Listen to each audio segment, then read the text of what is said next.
हमारा असली साथी भी जेल में बंद है और जेल के ताले टूटेंगे, बहुत जल्दी छूट के आ जाएंगे। भगवान के घर देर है अंधेर नहीं।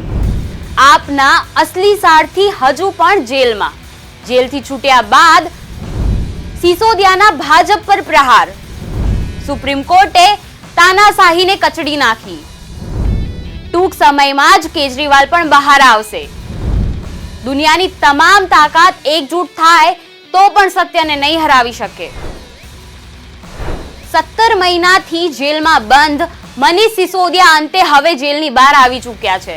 સાથે જ જેલથી બહાર આવવા પર કહ્યું કે ભગવાન કે ઘર દેર હે અંધેર નહીં। તિહાડ જેલમાંથી મુક્ત થયા બાદ મનીષ સિસોદિયાએ ભારત માતા की जय અને ઇન્કલાબ જિંદાબાદના નારા પણ લગાવ્યા હતા। તેઓએ જેલમાંથી મુક્ત થયા બાદ ભાજપને આડે હાથ લીધી છે।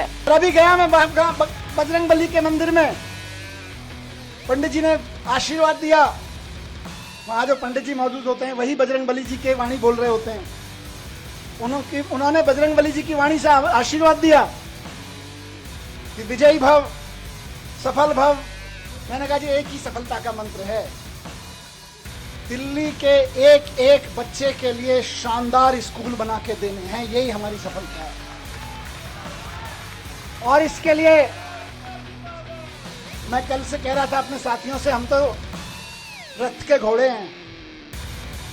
हमारा असली सारथी अभी जेल में बंद है, वो भी बाहर आ जाएगा।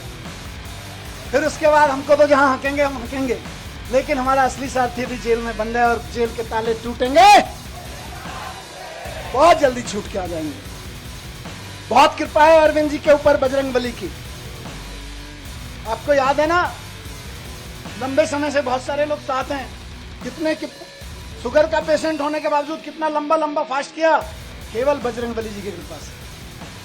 तमाम तरह के आरोप, इतने इतने आरोप लगाए झूठे झूठे, बच गए, निकल के आ गए केवल अरविंद जी बजरंगबली जी की कृपा से।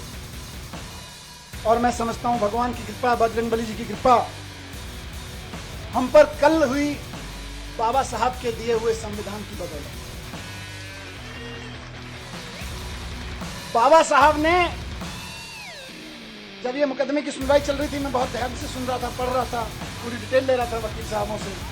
बाबा साहब ने 75 साल पहले, करीब 75 साल पहले अंदाजा लगा लिया था कि कभी कभी ऐसा भी होगा, हम लोकतंत्र का संविधान बना रहे हैं, लेकिन कभी कभी ऐसा भी होगा कि इस देश में तानाशाही ताकतें आके आतंकवादियों और ड्रग माफियाओं पर लगाए जाने वाले कानून को आम आदमी के ऊपर लगाएंगे, व्यापारियों के ऊपर लगाएंगे, विपक्षियों के ऊपर लगाएंगे। तो उस वक्त उन व्यापारियों को, उन आम आदमियों को, उन विपक्षियों को कौन बचाएगा? तो बाबा साहब ने पहले ही लाइन जोड़ दी थी, संविधान बचाएगा। यही भगवान की कृपा है। कौन बचाएगा उनको जब तानाशाह सरकार अपना जुल्म करेगी, एजेंसियों का दुरुपयोग, कानूनों का दुरुपयोग करेगी, जेलों का दुरुपयोग करेगी, तो कौन बचाएगा? 75 साल पहले उस महान शख्सियत ने लिख दिया था कि मैं ऐसा संविधान दे रहा हूं कि तुमको संविधान बचाएगा। आज हम संविधान के बदौलत खड़े, संविधान की ताकत से यहां पे खड़े हैं।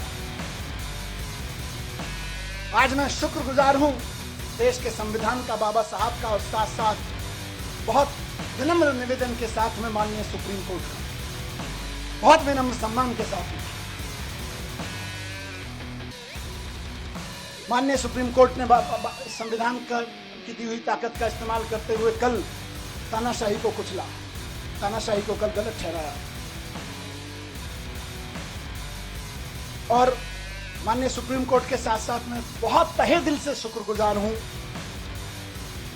उन वकीलों का जो पिछले 1.5 साल से, 17-18 महीने से, और बल्कि उससे पहले से भी पूरी लड़ाई लड़ रहे हैं।